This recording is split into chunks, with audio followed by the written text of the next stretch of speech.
As you will see at the end of this program, his is one of the greatest last stands in the history of the American West. I'm very excited about sharing with you about Nate Champion. I feel like that he is a figure that we all need to know more about. If you need a hero in your life, pay attention today. I think you might meet him.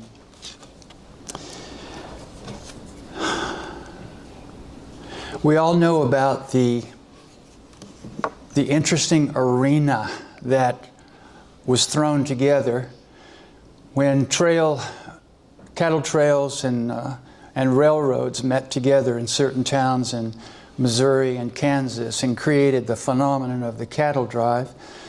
It gives us a huge amount of Wild West history study because of that clash between the Southern Texan trail, the drover, and someone who is probably trying to escape from the horrors, their version of the horrors of Reconstruction, and they head north into Yankee territory and spend 3 months of very hard work and feel that they have the right to celebrate. We all know what happened in that clash. It brings to light so many famous names in lawmen and in outlaws. But there were other destinations for cattle drives, and sometimes it's easy to forget about those. There were forts placed all over the West, and basically the purpose of that was to provide protection for immigrants. And very often when you had a fort, you had a nearby associated Indian reservation, which was basically a territory to house the defeated tribes and to make sure that they were held in check. Well, both of these, the fort and the reservation, are federal institutions, and they all require government rations. So if you could get a contract for driving cattle to one of these places, you had a chance to make a very good profit. That drawing that you see is of Fort McKinney on Clear Creek in Johnson County, Wyoming. And this is a photograph of that fort. This shows you the soldiers' barracks and the drill field, the officers' quarters, which are a little bit fancier on the right side here and out of sight in this photo. Every time that you had a fort established, there would be a civilian settlement that cropped up nearby. And the purpose of it was to serve the soldiers. And it largely had to do with entertainment. The one that grew up near Fort McKinney developed into quite a community that really enjoyed a very good reputation. Buffalo, Wyoming. It grew from a bunch of saloons and hog ranches to a very respectable city, and it was so well thought of that even neighboring towns bragged about Buffalo in their newspapers. That was almost unheard of. And these people living in Buffalo were known to be very ambitious and very desirous of a good, healthy place for their children to grow up.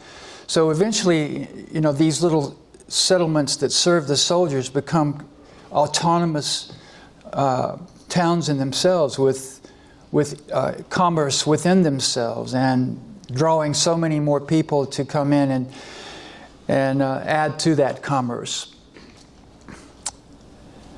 In addition to the towns, what a Texas cowboy who drove cattle up north saw must have really floored him, because you have these wonderful pastures, lots of water running off the east slopes of the Bighorn Mountains, and plenty of timber up on the slopes. So it's a cattleman's dream, really, because you've got all this timber for your needs of barns and stables and cabins and fencing.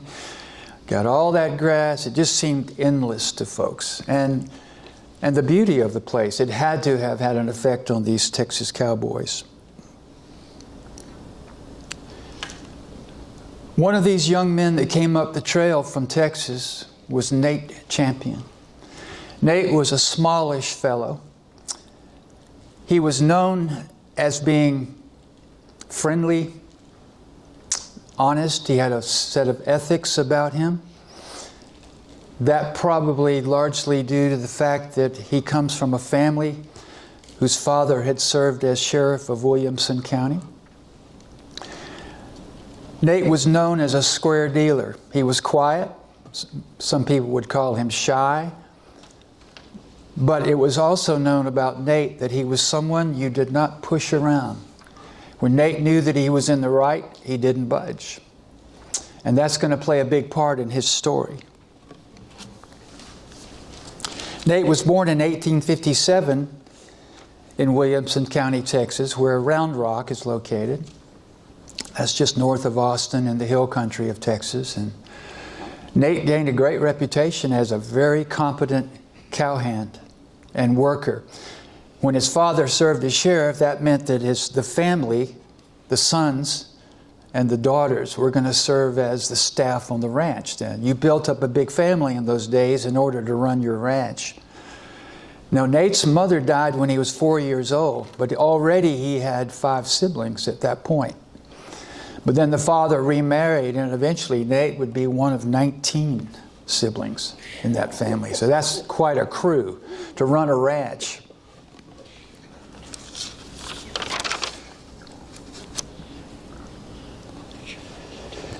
I want you to imagine that one day you wake up, your morning paper arrives, wherever it is you might happen to live, and you open it up and there's an article in there about you. And it talks about what a good character person you are, just out of the blue. Well, that's what happened with Nate. This is just to give you an idea of how he was thought of by the people who knew him. Once he had moved into Wyoming, this was about 1880, and he would only have a short period of time to live his life there because of what would happen to him. As you will see at the end of this program, his is one of the greatest last stands in the history of the American West. But this article is published in the Buffalo Bulletin said, and I'll quote for you, "No man who knows Nate Champion would not swear by him. His reputation among men has always been the best." There was no agenda with that article. It just came out. Like all the cowhands who came up the trail to get started there, of course the dream was to have your own place. As late as 1878, almost all of the Wyoming territory outside of the established towns was federal land. It was free range. And so it was possible to get a claim there. There had been the Homestead Act of 1862 that allowed a person to acquire 160 acres. And that was just a matter of making your claim, getting it filed in the office, and then building on it and living on it. That was the dream. But you couldn't start off that way with a pocket full of cash. You had to build up over the years. So Nate did as everyone else did who started off in this country, working for the people who were already in control, the barons, and many of them are from Great Britain. On the far left, you see Horace Plunkett. Now, he's Irish. He was born into great wealth. And when he discovered the American West and the potential there for cattle, he answered that call. But let me tell you what his opinion was of the West. He hated the land. Now, his opinion was even worse of the American cowboy. He considered them as trash. Language, behavior, tobacco, whatever. He saw them as a much lower class. And it didn't take long before the crew reciprocated and thought of him as a snob. Someone would change Plunkett's mind about the American cowboy. And that was a young man that hired on for his Bar C brand. And he was so impressed with this young man's quiet leadership that he gained the status of foreman. This was Nate Champion.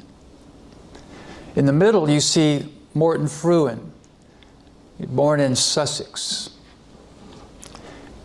born in a great, great wealth. He lost a huge amount of his inheritance through a silly bet over a horse race. But he had plenty more to back him. And he went to America for the purpose of trophy hunting in the Yellowstone country. He and his brother. And when they came back through the Powder River country, he was struck with the possibilities there of creating a tremendous cattle empire. And so that's what he did. On the right, we have Fred Hesse. Now, he's born in Essex to a very poor family. And he, like so many others in Europe, answered the call of the Texas cowboy. You know, it was greatly advertised through the dime novels, and there was a real mythology about the Western cattleman and the horseman. And many people just wanted to go to Texas and become part of that. And that's what he did.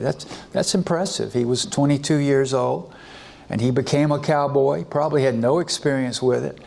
And yet he never found a way to fit in with the others because he thought of them as crude. So he shared these other Brits' opinion of the cowboys. And that's what got Fred Hesse sort of hooked up with the upper crust there. And Morton Fruin eventually hired him as his foreman. I want you to remember this name of Fred Hesse, because he's going to come up quite a few times in our story this morning. And he's going to play a big part in the demise of Nate Champion.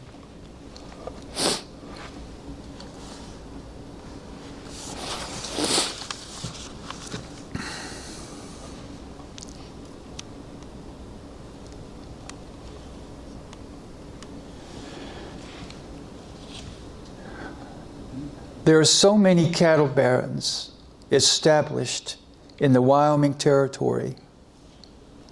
No one had the foresight to look ahead and see that this enterprise was basically doomed for a number of reasons. Number one, they thought of the pastures here as endless. They thought of their foraging as endless, even though this was all free-range land, which means no one owns it until a claim is made. No one can fence in open-range land. They didn't prepare for emergencies. These men never stockpiled hay for a particularly bad winter. They didn't coordinate within themselves how to ensure that there would be winter forage. If you're a good rancher, you save part of the pasture untouched so that it will be available during the winter. But if you did that to an area and then your herd moved on through the free range and then someone else brought their herd in and saw this nice piece of land, they're going to graze it, and then your winter forage is gone. This is the slide where I sometimes drop into a sermon about humankind. You're looking at the words that I feel like are very, very human and big words in the story of our downfalls quite often. We have the ability to rationalize almost anything we need to in order to feel like we are living properly. And the barons were that very way. And their greatest oversight was, how can you live on free-range land and not expect settlers to come in and make claims? And where is a settler going to make a claim? Obviously on water. So every time that a settler came in and they could fence off their property, that restricted accessibility to water for the other herds. And so the barons saw what was coming, and there was probably a little feeling of panic and desperation about losing what they had. So they came together and formed an organization called the Wyoming Stock Growers Association. What you have to understand about this association is that the members of it were incredibly wealthy.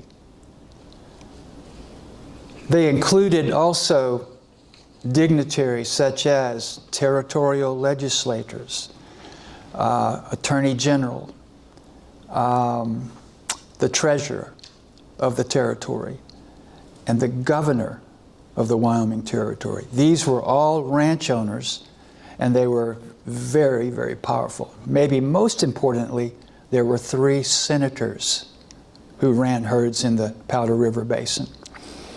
So there were 3 people in Washington with whom the governor could communicate. And they were so powerful politically because they were able to buy off lawmen and judges, newspaper editors in certain cases. It was an extreme amount of corruption, and they felt they had the right to do it. And maybe if we were in their boots, we might feel a little bit of that ourselves. But legally, they were in the wrong. One of the things that they did was to start fencing in public land. This was against the law. Even worse, they created stock detectives. Now, there's nothing wrong with that job description. Anywhere you have free-ranging cattle, there is going to be cattle theft. And you need to have someone police this. But the stock detective of the WSGA, the Wyoming Stock Growers Association, became the equivalent of hired assassins. You've all probably heard of Tom Horn. That's a good example of that. And Tom Horn has been implicated in some of the action that took place in this story. But the one that really rises at the top in this story is this man, Frank Canton. Everyone who met Frank Canton always mentioned his eyes. They were mean eyes. This was a hard man who had no qualms about killing. He seemed like he was such a stiff disciplinarian that he was even elected sheriff of Johnson County. He enjoyed quite a bit of celebrity in his later life because he lived a long life and he was able to write about it. So he got to write his story. And that book you see on the top there, Frontier Trails, written by him. But the persona that he wrote about is the one that he invented. You see that lower book written by Bob DeArmond. This tells the truth about Frank Canton. Let me give you a little background on him. His real name was Joe Horner. He was a Texas outlaw. I'd like to read you his rap sheet.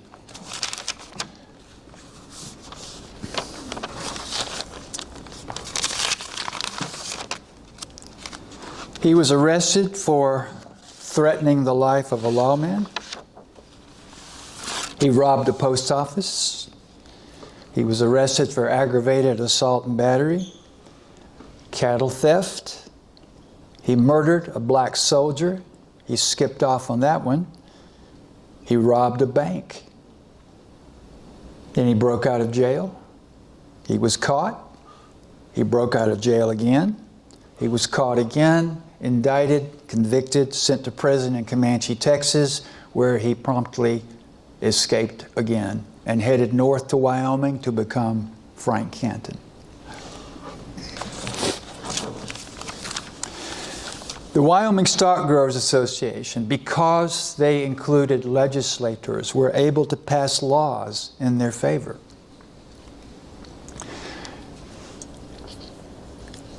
In 1884, they passed the Maverick Law.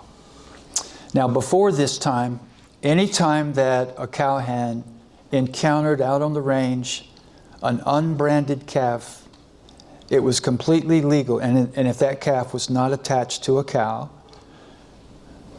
it was completely legal to take that calf into your own herd and brand it as your own. But the law changed in 1884, and the law said the only people who could do that were members of the Wyoming Stock Growers Association. No one else could.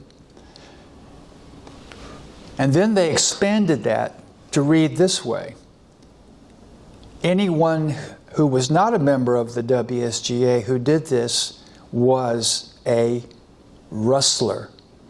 Now that word took on an interesting meaning during this time, unlike any other place in the American West that I know of. Because that was then expanded to this. Now the law said anyone who was not a WSGA member was automatically a rustler. And so they were referred to that way in the newspapers. They referred to small ranchers as rustlers. The newspapers always did. And everybody knew about whom they were talking. It didn't have anything to do with the fact that they stole or didn't steal. It's the fact that they weren't WSGA members.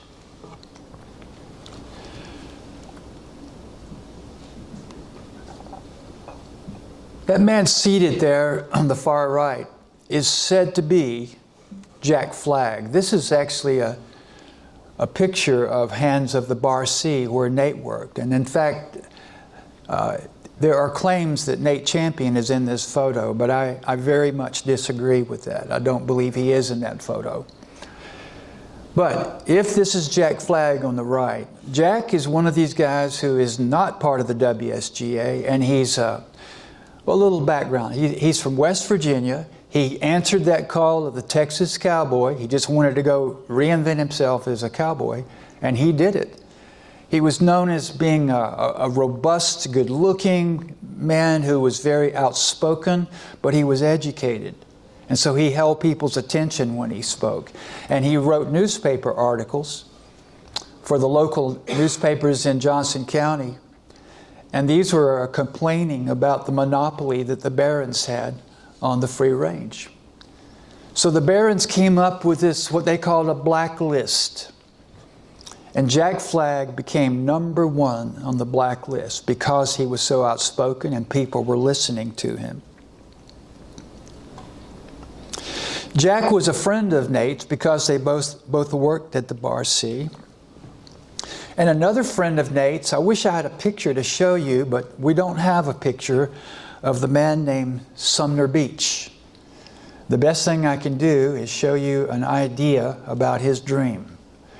He wanted a cabin down in the Sweetwater Basin on Deer Creek. So he had worked at the Bar C for Horace Plunkett and with Nate Champion. And then he moved south and started working for a man named Frank Wolcott. You're going to hear a lot about Frank Wolcott this morning. I'll tell you much more about him soon. Wolcott was a bombastic, authoritarian, officious type of leader. He had been a major in the Civil War, and after the war he insisted on being called the Major the rest of his life. President Grant granted him, for his service in the war, the office of United States Marshal. And then later he appointed him the warden of the federal penitentiary in Laramie, Wyoming. Sounds like a pretty good resume, doesn't it? Major in the war, fought for the North, by the way, and then a U.S. Marshal and a warden. Well, he was dismissed from both of these positions, and I'd like to read to you the actual words that were used in the indictment against him. Wolcott was dismissed from both positions, and the charges were embezzling money, being obnoxious, overbearing, hateful, abusive, insolent, dishonest, corrupt, disgraceful. End quote. He was known to bribe land agents so that if a settler came in and said, I'm interested in this section of land here, Wolcott could cut him off and say, I've already got that section. And he would get the claims clerk to back him up on that. Wolcott had burned out settlers and forced them to leave, burned their crops. Families left and never came back. Others he just threatened away. Sumner worked for Wolcott just for a time and had enough of him. And he decided to strike out on his own, and he had really had his eye on this spot on Deer Creek. But it was also a spot that Wolcott was particularly fond of. But Sumner Beach took out his claim on that land. He got a partner. They started cutting timber, dragging the logs down to their cabin site, stripped the bark off, stacked them up to cure. The first time they went into town for supplies, they came back and there were no logs, only drag marks into the creek. All the logs had been sent downstream. This was Wolcott's doing. So what did Sumner Beach do? He went back up in the hills and he cut more timber. And he brought it back down, started again. This time they were going to be smart, never leave it by itself. Now Wolcott hires a man who had once worked with Sumner at the Bar C, hires him to work as a spy. The man's name was Bill Locker. Sumner Beach remembered him from the Bar C and had never trusted the man. But when Locker came up and said, "Hey, let me help you guys build your cabin," Sumner Beach allowed him to, but always kept one eye on him. Locker's objective was to assassinate Sumner Beach. And when the time came that he thought he had his chance to do that, Sumner was too quick for him. He was ready and shot it and killed him in self-defense. Frank Wolcott had a warrant taken out, put Sumner in jail, and then listen to this. Wolcott had himself appointed Justice of the Peace to oversee the trial.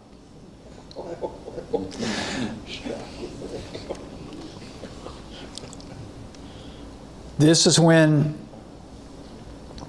something remarkable happened. See that little heading over there where it says Frank Wolcott, Jack of Spades?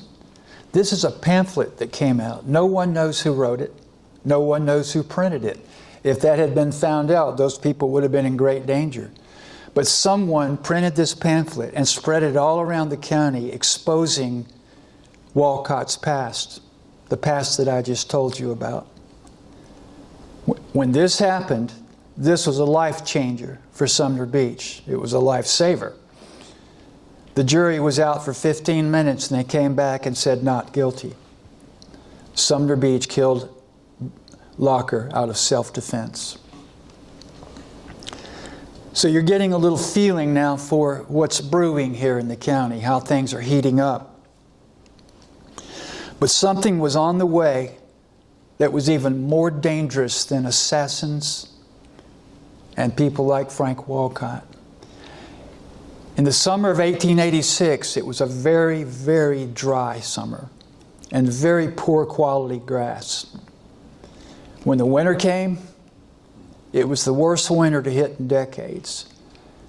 And it's called by historians now, and it was called in its own time, the Big Die-Up.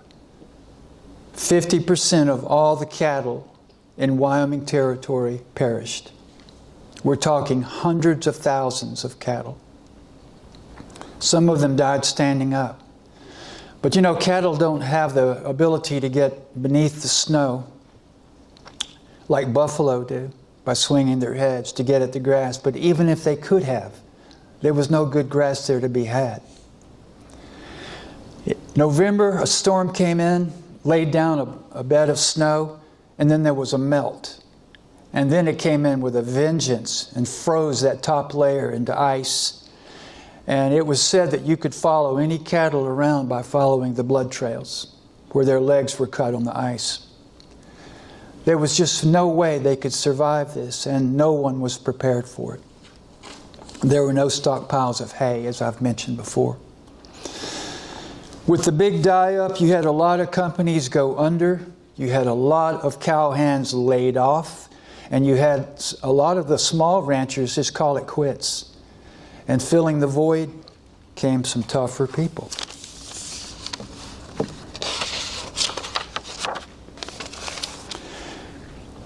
The first gruesome story that kicks off all of the violence that is to follow involves these two people.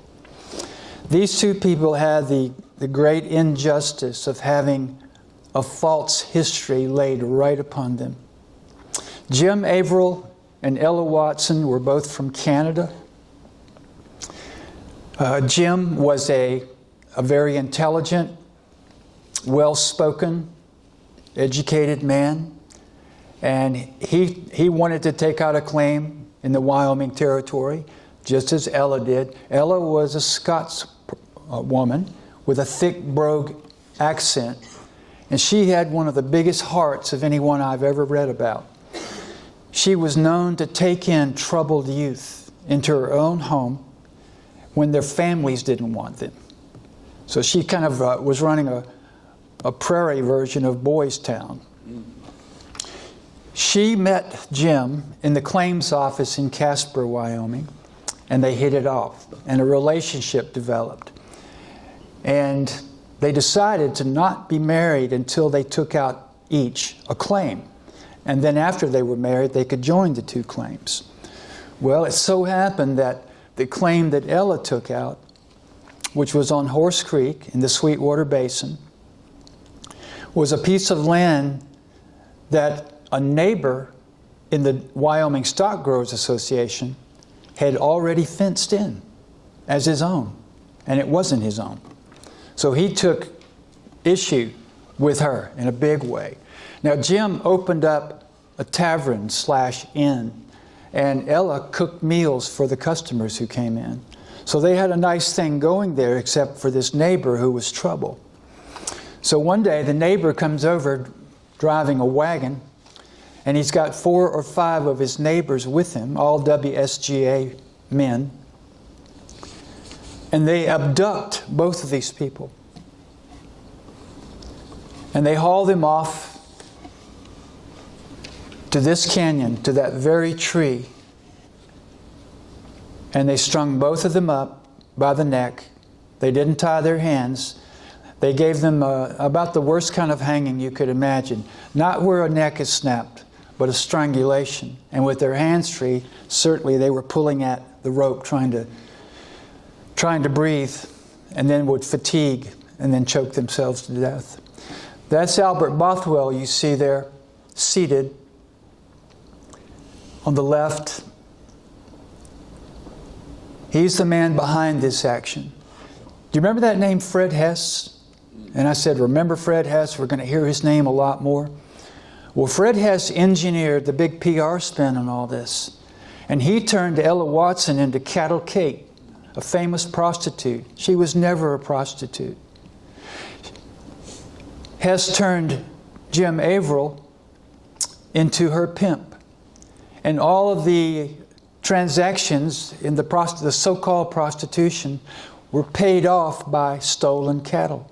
This was the story. This went to newspapers, not just in Wyoming, but Idaho, Montana, Colorado. They did a good job with fake news. Everybody believed this. And this belief persevered for decades until finally historians corrected the picture here.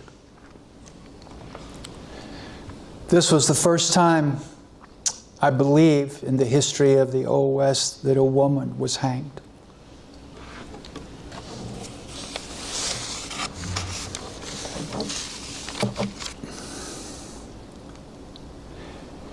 In 1889, Wyoming Territory becomes a state. Nate Champion has been fired from his job as a foreman because he allowed the small ranchers who were not members of the WSGA to take part in the seasonal roundups. The WSGA could not allow that. So they saw Nate as a troublemaker, and they forced his employer to fire him. Somehow, Nate acquires 140 head of cattle, and he runs them in the hole in the wall country. And this is where, and by the way, Nate has his own brand too, which he purchases. Now, if the WSGA had ever found out who sold that cattle to him and who sold that brand to him, that person would have been in big trouble. So we don't know who that was. but it was a legitimate brand. Here at Hole in the Wall, Nate has his first real physical confrontation with the WSGA. And it happens with this man. Mike Chauncey is, in my book, he's a little man. Look at all that ammo he's wearing. He works as a spy for the WSGA. And he's also the foreman for the CY herd, which is the herd of one of our senators, Senator Kerry, very wealthy man. So Chauncey has the CY herd at Hole in the Wall, and Nate has his small herd there. And as often happens, different herds begin to intermingle. There's nothing new about that. Nate rides over and speaks to Chauncey and says, some of my cattle have mixed in with yours. I'm going to cut them out now. Chauncey says to Nate, I'll do that for you. Don't worry about it. Just give me a few minutes. I've got some things I've got to do first. So the next time Nate sees his cattle that had mixed in with the others, they've been driven off up into the hills away from him. Nate is furious about this and rides over, and he gives Mike Chauncey a real tongue lashing. And he says to him, now I see what kind of man you are, and next time I'll know how to deal with you. He says that to him in front of Chauncey's crew, and Chauncey just has to swallow it. Because I believe he recognizes something in Nate Champion that Chauncey himself does not have. Nate Champion has backbone.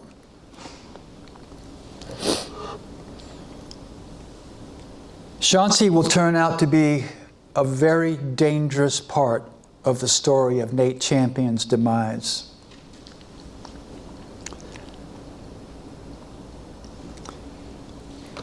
The main attorney for the Wyoming Stock Growers Association was a man named, I'm going to try not to do that again, Willis Van Devanter. He had an idea that he would put a spy in Nate's crew. All they wanted was some little concrete evidence that they could use so that they could get rid of Nate Champion. They wanted evidence that he was a cattle thief. And then they would get rid of him in any number of ways. So he put that spy in there, and that spy saw that Nate Champion ran a very legitimate herd. And when he reported back to Devanter, these are the words that Devanter was forced to report back to the Wyoming stock growers. There is absolutely no proof of any kind against Nate Champion, not even that he stole a calf. Meanwhile, as things are heating up in the county, Jack Flagg and some of his neighbors are driving cattle to market, and they are intercepted by, and I hope you remember this name again, Fred Hesse. Fred Hesse is now in charge of a new agency called the Northern Wyoming Protective Association. It's simply an arm of the Wyoming Stock Growers Association. He confiscates all this cattle simply because the owners are not members of the WSGA. And he says you've got to have all paper proof of all these cattle before you can send them to market.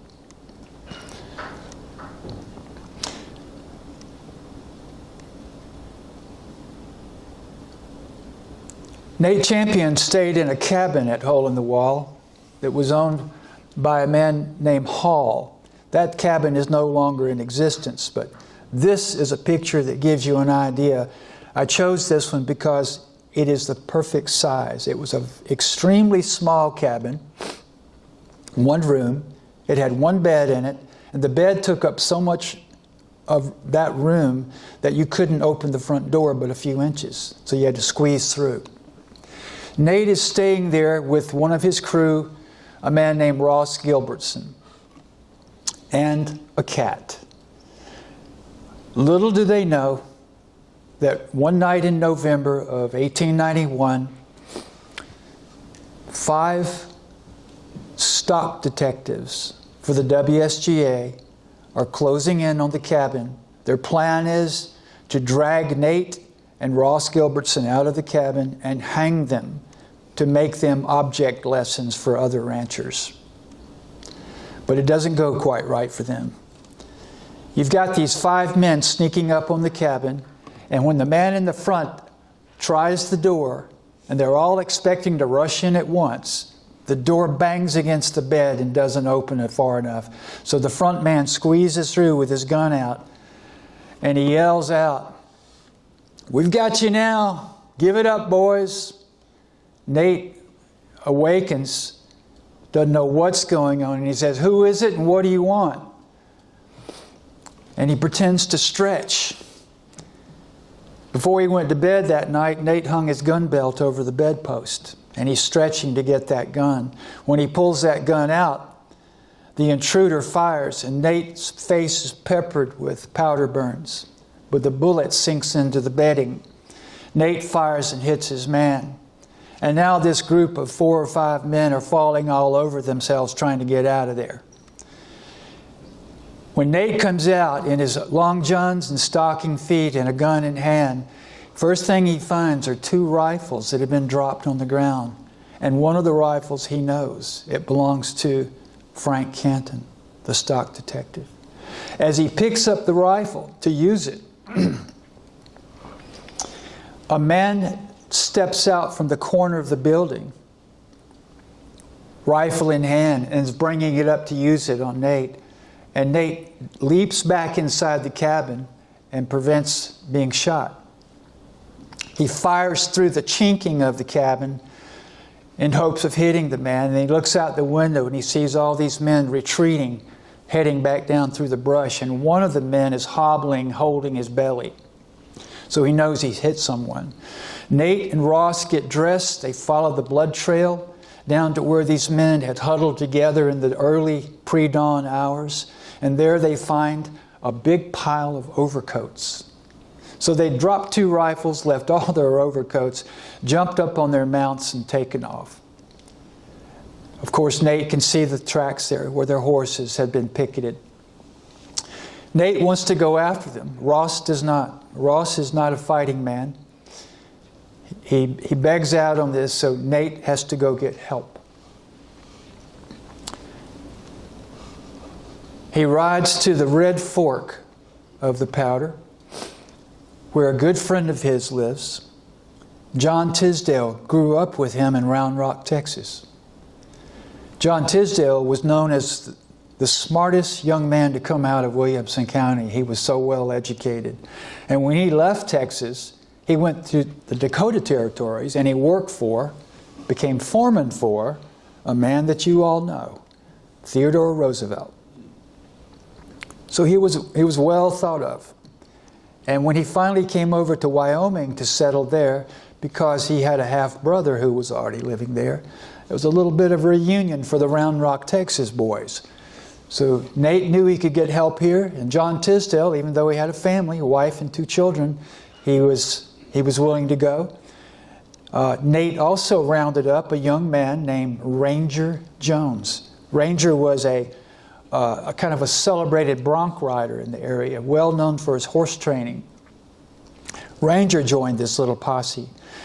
And then a fella named Nick Ray. You'll hear more about Nick later. He was a big, friendly cowhand. He joined this little posse. And Nate also picked up his 2 younger brothers who had come to Wyoming with him, Dudley and Ben. So they all go off to track these attempted assassins. And it's the most remarkable little timing that takes place, because they follow the tracks to a place called Beaver Creek Canyon. And when they get to that canyon, they find the horses that had been picketed there at the Hall cabin on the morning of the attempted assassinations. And guess who's there with them? Mike Chauncey. So here's what the attackers had done. They had left fresh mounts at Beaver Creek in case things went badly and they were chased. They would have a way to outrun any pursuers. They had sent Mike Chauncey back to pick up the spent mounts. And at that moment, Nate and his posse showed up. We don't know exactly what was said at that time. But what we do know is that Nate played a very clever ploy with Chauncey.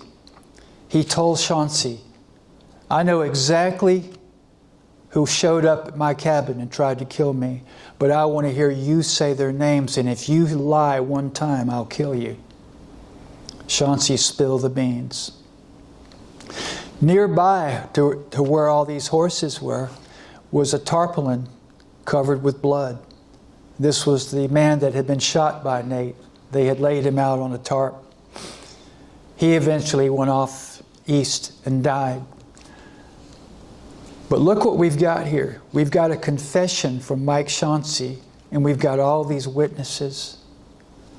And all of these witnesses were now going to be in danger. And within just a month of that time, John Tisdale was dead, shot in the back from ambush. Ranger Jones was dead, shot in the back from ambush. One of those, there was a witness, someone who saw Frank Canton leading John Tisdale's horse and wagon away. And the same person saw Frank Canton ride away from the murder site. But he was too scared to testify. This didn't come out for a long time. So Canton was able to skip free on this. 2 men assassinated. So now the Johnson County War is really picking up.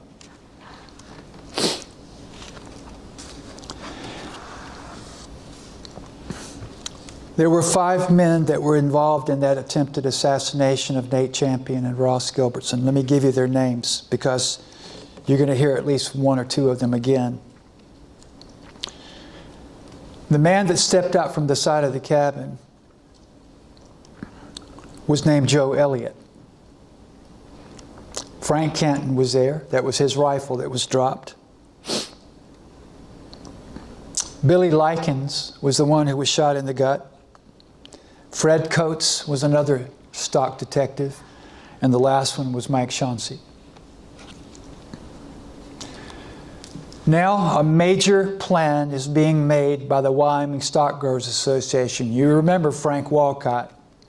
Well, this is said to be his only friend in the world. And another way of saying that is, and this is not my opinion, this is what I've read, Billy Irvine was the only person that could stand Frank Wolcott. Irvine was the treasurer of the WSGA, and together they are the architects of a private army. Their plan is to hire 25 killers from Texas, to pay them $5 a day, give them a new Winchester rifle, a new sidearm, a horse, all the meals, and all the ammunition they need. $5 a day. A cowboy generally made $1 a day. Plus a $50 bonus for every rustler, in quotes, killed. These 2 men came up with a list. It started out as the famous blacklist of simply blackballing people from being part of the WSGA. But now the blacklist was a death list, and it was 70 names long. Their plan was to get these Texas mercenaries and have an equal number of Wyoming cowhands underneath all of the cattle barons. So we had an army of a little over 50, and that army was going to meet together first in Cheyenne. The Union Pacific Railroad was part of this conspiracy. Wolcott convinced them to have a secret run to take this army to Casper. And from Casper, they would ride. On this train were wagons of supplies, horses, all the ammunition. And Joe Elliott, that stock detective, he brought along cases of dynamite because they had plans. Listen to this, folks. It's just almost beyond belief. They had plans to blow up certain buildings in Buffalo. buildings which were businesses that belonged to people who were particularly hostile to the WSGA. So, of course, all of this goes against the Wyoming Constitution. Private armies are not allowed. They gathered together $100,000 to fund this army. Let's put that into modern times. They raised $2.5 million for this army.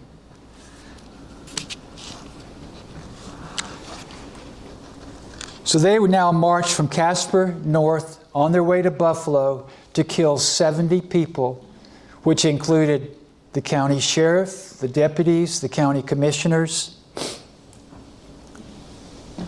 certain businessmen, certain newspaper editors, certain lawyers who had represented small ranchers. It was a plan of mass murder. They marched north, and boy, do they have their own grueling story to tell. Regardless of the fact that they're on this mission that it would be pretty easy for us to label as evil today, they endured a horrible march through a terrible snowstorm, and the Texans did not come prepared. Does that ring true, Kurt? Meanwhile, Nate Champion has changed his headquarters. He's left the hole in the wall country, and now he's gone east of there, and he's staying at Johnny Nolan's cabin at the KC Ranch. Living with him there in this cabin. This is not the cabin. The cabin is long gone. It burned to the ground. But this is a really good facsimile because of the way it's built. And see that little storage room that projects out from the side? It's exactly like the original cabin. Nate's living there with Nick Ray, that good big jolly cowboy who's now working for Nate. When this storm comes in, Nate encounters two ex-cowhands who are out of work, and they're trying their hand as trappers in the mountains. And he tells these fellas, "You need to come in tonight. This is going to be a bad one. Come in and stay at our cabin." So they take him up on it. And they're musicians, so that night they have a good old time singing, dancing, and some music. And somebody else comes knocking on the door. Mike Chauncey, that spy for the WSGA. And he begs for mercy. I mean, he's basically Nate's enemy. He says, "Look, I've got to get in out of this storm." Nate lets him in. So Chauncey spends that night there, and the next morning, Chauncey is gone. The four fellas inside, Nate and Nick, they're fixing breakfast. The two trappers, old Ben Jones takes a bucket and says, "I'll go down to the river and get some water." Well, he's gone too long, and his friend, Billy Walker, says, "Let me go see what's happened to Ben." He leaves, and he doesn't return. What Nate and Nick do not know is that the army has arrived and that they have veered off to go to Nate Champion's cabin first, and here's why. Mike Chauncey intercepted Wolcott early that morning and told him that 15 rustlers were holed up in the KC cabin, and one of them was Nate Champion. Now here's why that mattered to Frank Wolcott.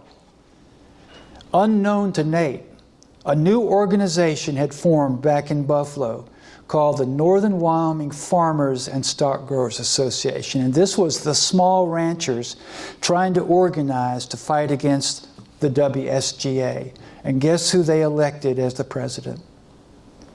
Nate Champion. Nate had no idea.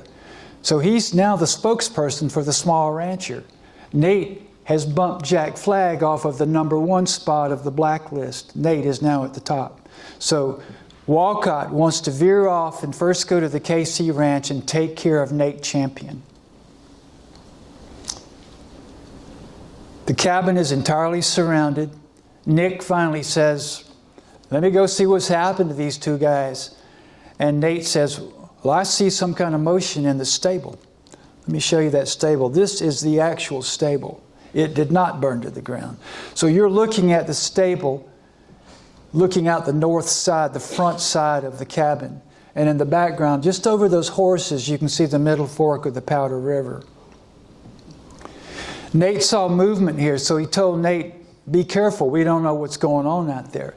Nick steps out of the cabin, and right away, rifles explode, and he's shot down. He's down on the ground, and he's crawling for the cabin. What would you do if you were Nate Champion? I'll tell you what he did. He ran out with gun in hand, and he fired at anything that he saw moving, and he dragged Nick back inside. Bullets are thudding against the front of the cabin now, crashing through all the windows, cracking through the door. Nate lays Nick out on the bed and tries as best as he can to take care of him. And Nate's routine now becomes the following: taking care of Nick, going to the windows to shoot and fight, and then this, which has immortalized Nate Champion. He sat down and wrote a journal of what was happening at the time. So, for 8 hours, Nate Champion holds off this army of 52 men. For 8 hours. Nate hears wood splitting in the stable, and he figures that they're planning to burn him out. Around 3 o'clock, by the way, Nick dies around 9 o'clock. And Nate comes back to his journal and just writes down in little segments of what's happened. You know, there's a segment in there where he says, Nick has died. The bullets are flying and coming in like hail. Then he goes back to the windows, and he spots about 3 o'clock in the afternoon, a wagon arrives along the main road that's heading north, and a rider on horseback is behind the wagon.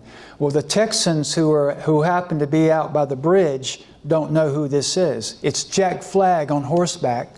Jack Flagg is number 2 on the list.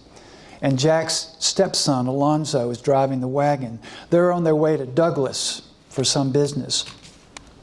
When they arrive there at the bridge, the Texans tell them to halt, but Alonzo and Jack take off. And then some of the Wyoming hands let them know who that is, and so they open fire on them. And one of the horses that's drawing the wagon is hit. And so eventually, Jack and his stepson have to stop the wagon, and Jack instructs his son, cut out the good horse, you're going to ride bareback, and we're headed to Buffalo. We got to tell everyone what's happening back at Nate's cabin.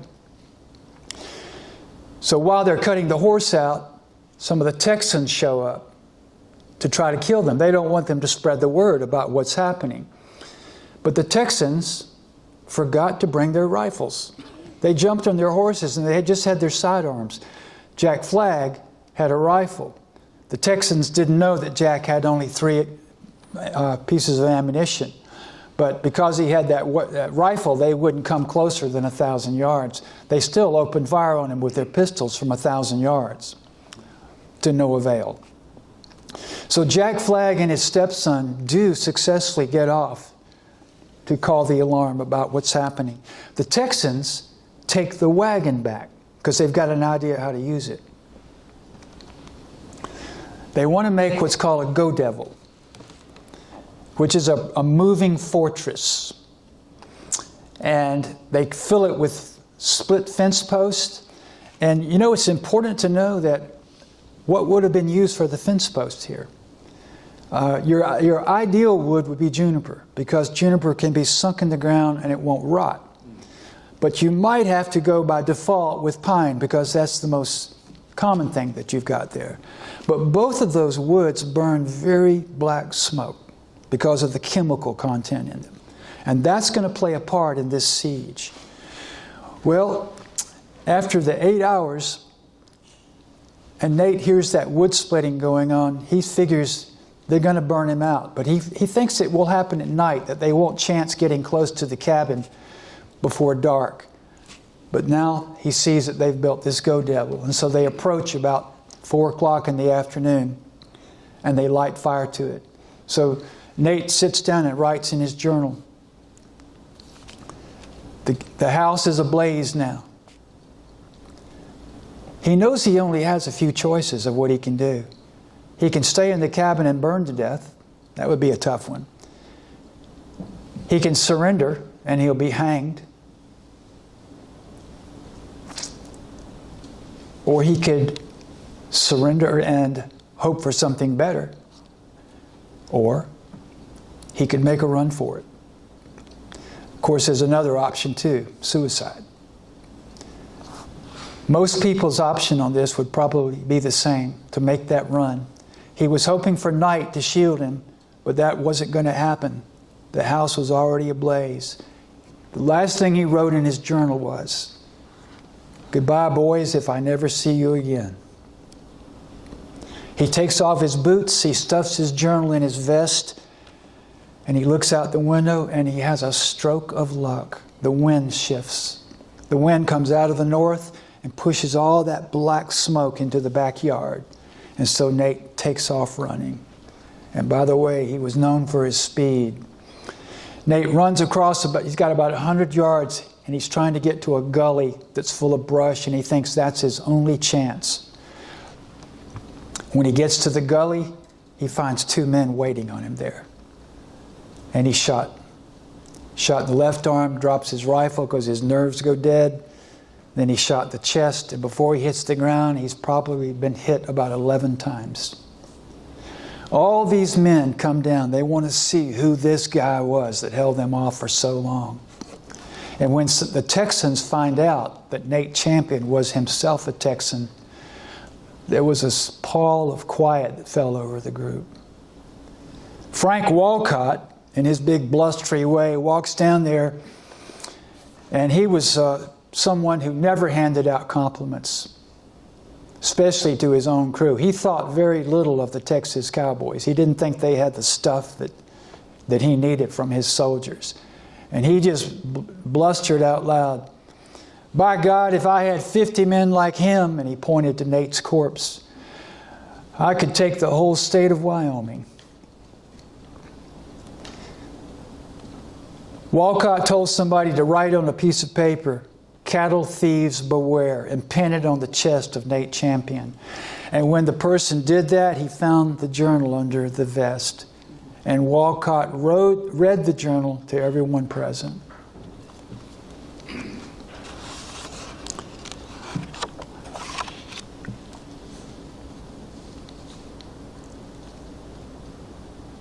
The invaders travel on toward Buffalo, but the word has been spread. The town of Buffalo has gone crazy. Nate Champion has been killed. A neighbor wrote in with that news. So now you have people volunteering. You have Robert Foote, the Scotsman who runs the mercantile, opening his doors and says, "Anyone who will go with us, come in and get anything you need. Weapons, ammunition." 300 to 400 citizens form an army and head south to meet this other army of Wolcott's. And they trap them at the TA Ranch. This is near Crazy Woman Creek. So now the siege has been completely flipped. You have Wolcott's invaders holed up inside here, and you have these 300 to 400 townspeople surrounding the place. Well, Wolcott sends out somebody to get through the lines, and this man gets through and wires the governor, who is a big member of the WSGA. The governor wires Washington to the senators. The senators get the president's staff to get him up in the middle of the night and to authorize troops to leave Fort McKinney to go down and save the cattle barons. It is the most ludicrous cavalry coming to the rescue in the history of the American West, in my opinion. There's a formal surrender, in quotes. These men are simply taken off to Fort McKinney to be protected. They're not under arrest. They will never pay for their crimes. They will never, ever have to stand through court and pay for their crimes. This is an actual photograph of that surrender. These men were arrogant enough to have their portrait made. This is about half of them. But let me point out a few for you. There's Joe Elliott, the fellow that packed all the dynamite. That's Billy Irvine, the co-author of the army that marched up from Casper. There's the notorious Frank Wolcott, who led this entire thing. There's Frank Canton, stock detective. There's Fred Hesse. And there's Mike Chauncey. What a cast of characters.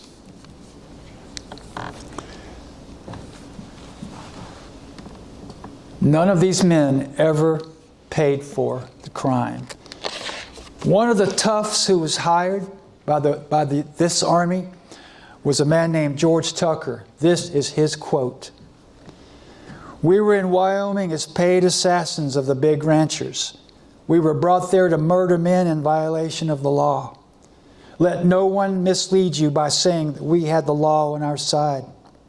We had the politics and the money, but not the law. We were not convicted of our crime." There were lots of tributes to Nate Champion. It's hard for me to believe that I'm the first person to write books about him. One, the Texas story, and one, the Wyoming story. But you'll see plaques in Wyoming about him.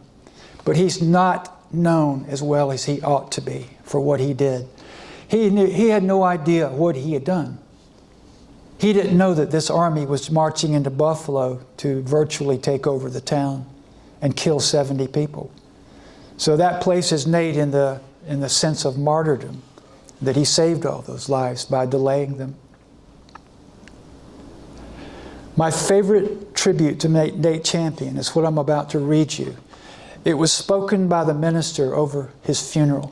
He and Nick Ray were laid together. Nick was a burned crisp because he had burned up in the cabin, and Nate was horribly mangled by coyotes.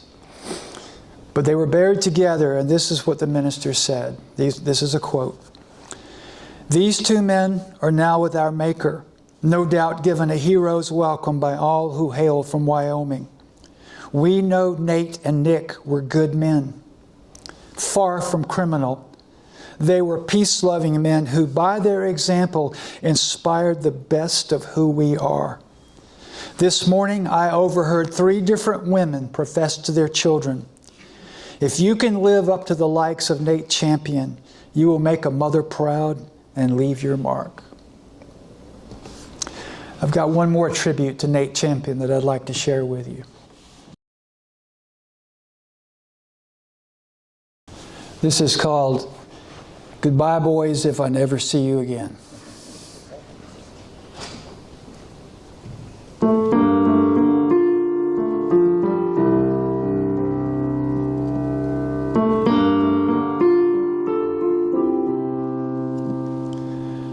I left my folks in Texas to find my way up to heaven's gate. It's all I've ever wanted, and I found it beneath the Wyoming sky. A place I can call my own. A place for to build me a home. My name has stood for something, but now they call me a rustler. There ain't one calf that I've stolen, and I told them, but they don't want to hear. Well, I was taught better than that, to know the good from the bad in a man. So try and take me, you'll never break me, because I know them in the right. I hear you lie, trying with all your lying to make me out a thief in the night. So keep your distance and mind your business. You can be sure I'll mind my own. But if you cheat me, try to defeat me, you'll have a fight that cuts to the bone. I've never claimed more than what's mine. No, I've never crossed over that line.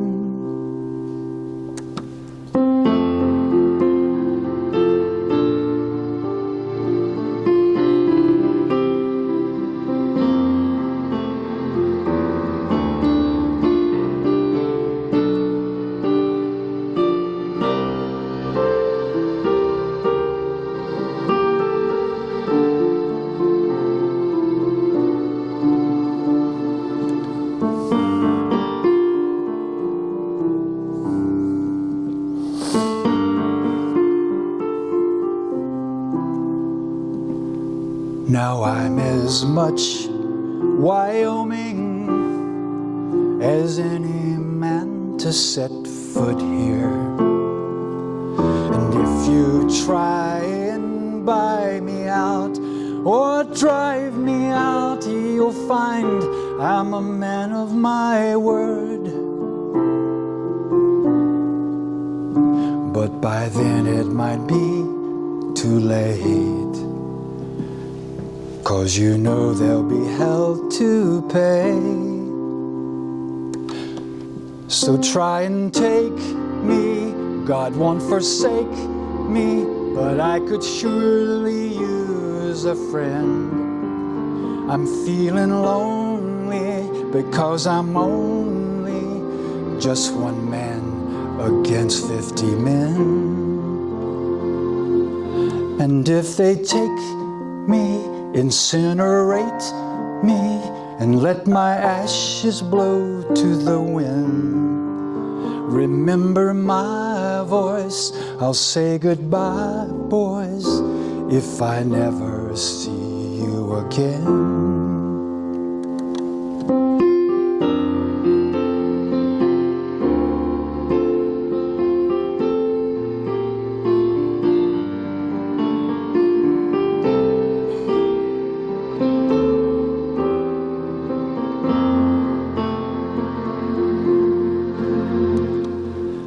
Now I'll say goodbye to my friends if I never see you again.